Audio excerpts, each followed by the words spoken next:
getting that perfect hit. Standing immortal and AFK. Throwing yourself off a cliff and having your own armor kill you. Crawling in the hot springs in modded equipment. Collecting all the endemic life. Making your character fully pink for some fucking reason. Hello everyone, welcome to Monster Hunter, where there's a lot that you can do.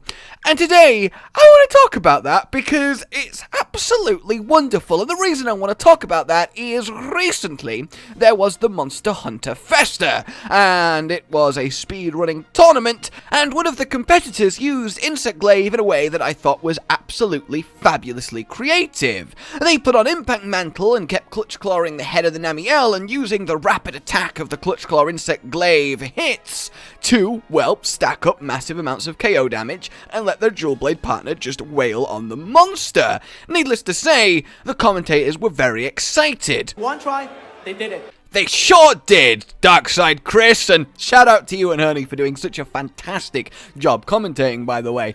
And that just was like, whoa, alright? Because I like to think that I come up with some interesting sets, you know? Pokemon Palico, AFK Immortal, Infinite Latent Power Wild Swinging Switch Axe, where you never have to move from the spot. I like to kind of push the game in places that perhaps wasn't, well, intended, but is certainly supported and very doable, and that is fun, and that's just on a micro build hunting level, right? But you look to the wider scope of things, and it offers such, well, a world of activities and fun and beautifulness to explore. And explore really is the key word, because when you ask the question, right, what's the right way to play Monster Hunter? I think a lot of people have their own answer there. And look, to save you maybe the whole video, but please watch the whole thing. I need it, please! It's the only thing that validates me. The short answer is, of course, the correct way to play Monster Hunter is whichever way you find fun. There is no right or wrong answer to that question. Inconceivable. But there are lots of fun answers to that question, which we'll get into today. And I think there is definitely a mentality that a few people have that speedrunning is the pure way, right? It's the way that is the best in the literal sense, because that's the best, killing a monster in the smallest amount of time, while being allergic to any skill that isn't purely for damage. That is the absolute way to do it. Only speedrunner deals in absolutes. Factually right, it's the fastest way to hunt a monster, and the game is about hunting monsters, so, you know, I could see why that kind of toxicity develops, but I think it's very minor. I don't think a lot of people do hold that line of thinking, and I think there is just so much more to it. Well, I don't think there is, I know there is, because at the end of the day, right, if Quest Complete drops down and you've had a good time, then yeah, that's your Monster Hunter. Hell, even if Quest Failed drops down, you're probably playing with cotton. No, but even if it does, or even if Timed Out drops down and you've had fun, then yeah, that's your Monster Hunter and good on you. It doesn't matter what armor you're wearing, it doesn't matter if you only use one weapon. What's the best weapon? It doesn't matter if you play all 14 weapons. It only matters if you play longsword and trip up your allies. But no, you know, you want to be a hunting horn and sit in the corner of the zone playing songs and just buffing people and not hitting it. I'm gonna be a little bit upset with you, but it's not gonna kill me that we kill it like 30 seconds a minute slower because, you know, you're having a funky time over there.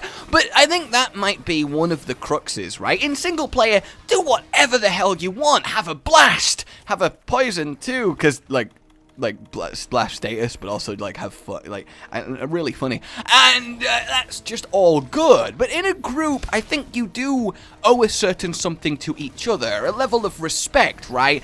If you're rocking up to like the hardest hunts Arch-Tempers when they come out, and you're there in like high rank armor with no health boost and a master rank Arch-Tempered, and you're getting one shot and carted, yeah, you're being a little bit of a dick at that point because you're just ruining the quest for 3 other people. And I don't want to hear, oh no, I love being one shot repeatedly, that's how I play. And you know, if that's true, do it in your own solo hunts. There definitely is a point where you can't just use the "there's no wrong way to play, leave me alone" defense, because there is that respect there is that camaraderie, you're a hunting team together. And I think as a general whole, the community's really supportive of people who can't, because you have bad moments, you have your little oopsies, you get fucking stunned, and that's all well and good. Come back, we'll work together, work harder, we'll get this done. And it's such a communal sense of yes! Yes! When the monster goes down. And I think there are very few, at least compared to other games, kind of toxically angry people who really get on your case if you have a bad moment, and I think that's really beautiful. I think Monster Hunter really does foster that all of us together mentality, and I think it does because you don't want to be that cat. You don't want to let people down. You want to do well, and you want to succeed together, and I think that is really cool. It's a game that you really want to support your teammates than work against them, and I think that's fantastic. It helps that obviously there's no rank, the enemy team isn't also people, it's you versus the AI, so it makes it much easier for that mentality to develop, but it still did develop, and that's something to be very much appreciated. So I think as long as you are not making it harder for the other 3 people you're hunting with, I think that's the barrier. If you're not making it harder for them because of what you're doing, then there really isn't a wrong way to play. And I think that's a fair, not rule, but you know what I mean, to set. But you'll have to let me know your thoughts on that one. You don't even need to hunt. You can just explore the maps because they're breathtaking. Collect the endemic life. Just exist within this beautiful world that has been crafted. Observe the monsters. Take the photos, all the side activities that are there that for a lot of people are the main activities. Collecting crowns is another option. Going crazy with set building, trying out all the weapons, setting yourself various challenges that, you can really set yourself with something as open as Monster Hunter. Finding the quirkiest way to actually kill monsters, like Kinsect only, which is something I did recently, which was just so much fun.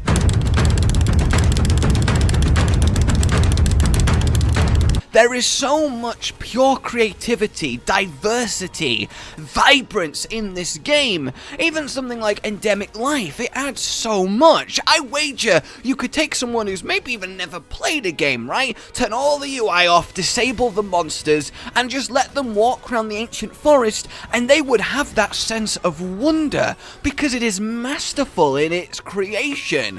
And for a game called Monster Hunting, there is so much more it lets you do, so many itches it scratches, than literal just stab big thing that's roaring at you, which is what it would imply, which is what it can look like from the surface. And it's easy to get so narrowly focused on that component, and sure, yes, it is the main component, but the reason I think it is so popular, so satisfying, is that there is this whole, again, world built around that. It could so easily just be the arena, you choose which monster you fight and you just fight it. But no, you have this life that so few games exude, and you can explore that life in a multitude of ways. Even, again, the Endemic Life, one person might adore collecting all of them, get all the pets, decorate their room, have their little place to themselves of their dreams, whereas to another person, they might never touch that, they don't care, they don't notice, and that's fine too. But you could have those entirely two opposite experiences, one that's just pure killing monsters efficiently, one that is pure enjoying the nature of the game, killing the monsters to get stuff, because, they still find that fun, but for the most part, they just care about the world. And those two people, despite having such different focuses, can still be connected within the community of Monster Hunter. And that, I think, is so special. There is so many facets, so many different ways to love this game, yet within all of them, we can share that experience and just collectively say, we love Monster Hunter. And I realize this kind of is grandiose, that stemmed from just, knocking out Namielle with an insect glaive, that's pretty cool. Fuck you, Namielle. Excuse me? But it really is, and I think that right there in of itself is part of the joy, because that can spark something like this, and that really is there. There is such a spark of imagination in Monster Hunter, and just imagining it, how it might develop in the future as the scope gets ever bigger. The idea of even having a full world where all the maps are connected and you just go have, a wander around and see what happens is so beautiful to me, because it really is so well done. it's a game that has, I suppose in a sentence, so many ways to play it. So many different things you can focus on, achieve, work on, and enjoy that are so interconnected beautifully that all count as, well, monster hunting, even though you might not literally be monster hunting as hard as possible. For a game with such a laser, simple concept focus of fight monster with big weapon, it has spiraled out and flourished into, well, a real creature of its own. And that creature is one we all hunt together in our own ways and share those stories. And I think Monster Hunter is one of those rare examples where the whole is so much greater than the sum of its parts. I think it's a game that stays with you. I know so many people that have, for all intents and purposes, quit playing, at least for now, but they still have such a passionate love for it, have favourite monsters, have such fond memories, and I think it's a very select few games that kind of elevate up to that point. And even when you look at stuff like the gesture system and the gathering hubs and the shenanigans and how it actually builds just little details here and there and everywhere that just keep weaving everything together and making it so much better.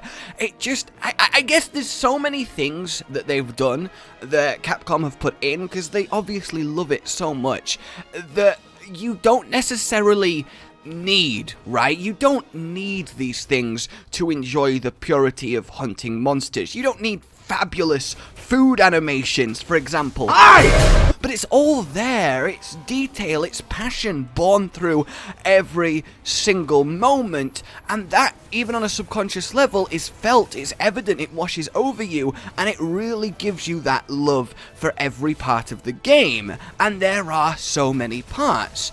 And I think for everyone, the answer to the question, what does Monster Hunter mean to you, what's the way to hunt, what's the way to play the game, what works for you, is so very different, but also everyone's answers make sense to everyone else, even if it's not something you personally subscribe to. And that's pretty fucking cool, I think. Even just how creative it lets you be. Again, for a game about stabbing big, roary things that do fire to death, you can really get creative with it. Even just looking at outside the game itself, how much is actually done with it, using it as inspiration for so very many endeavors. And ultimately, the answer to the question, what's the correct way to play Monster Hunter? Well, the answer is every way. The answer is none of the ways. It's all. It's just encompassing. And I suppose that's very much the point I wanted to make here. It kind of dawned on me just how much there is to do in Monster Hunter, just how much there is to appreciate, just how much there is to get excited about that isn't the literal monster hunting and making that as efficient as possible. And I think so very few games have that little something extra, and I think it's something we all appreciate in our own ways, and we can all empathize with those experiences and come together as a community. I don't think it's an accident that the Monster Hunter community is one of the most, well, just great communities there is. It's so supportive and fun, and for the most part, obviously every community has their few little corners, but out of every gaming community I've been a part of, and it's been a lot over this many years on YouTube, no contest, and this was before I even started making Monster Hunter videos, but no contest, the Monster Hunter community is just the most vibrant and fun and accepting and diverse, and I really adore that. So I guess I will leave this video, which I realize has turned into just kind of a love letter to the game, and that's fine by me, because I love the game. I will leave this with asking you the question, what is your way of Monster Hunter? And I'd love to see some fun little discussions back and forth in the comments, which of course I still very much always read. You guys are just phenomenal. Like if you enjoyed this, subscribe for more, and I'll see you soon. Goodbye. Rage Gaming with the video float. But that's all that's really relevant at the mo, but I'm still gonna leave this up so you patrons know that I love you even though the outro's no longer that kinda relevant. But the new one's being worked on and it's gonna be a truly badass song, and don't worry, I won't be doing any rapping on it. I'm gonna go now. This was shit.